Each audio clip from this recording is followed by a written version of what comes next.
एक दुकानात नारळ घ्यायला गेलं, नारळ जिंदा डावलात. नारळ घ्यायला गेलं, नारळ घ्यायला गेलं तर त्याला एक जण दुकानदाराला म्हणलं केवढा हो? दुकानदार म्हणले 25 लाख. इतका माग? तो शेजारचा जोडीदार आला त्याचा, तो म्हणला काल शेला विकत घेतो, कोकणात फुकट. मग यानं डोकं वापरायचं की नाही, कोकणात जायचंय.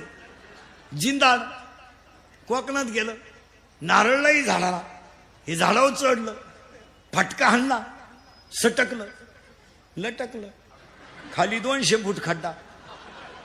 मग फुकट लटकलं का इकत? फुकट. दुपारभर लटकूनच राहिलं. एक उंटावाला चालू होतं खालून, ते वरचं लटकेल उंटावाल्याला म्हणलं 500 रुपये घे पण मला खाली घे.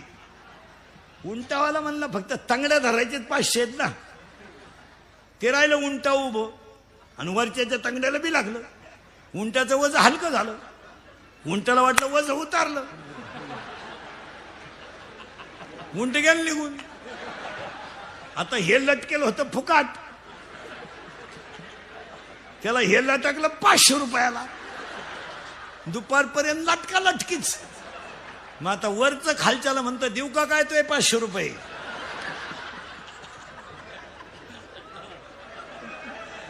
खालचा म्हणणं अजून 1000 घे पण वरचा हात सोडू नको का. 500 नाही 0. संपली माणसं. मला माणसं फक्त दिसायला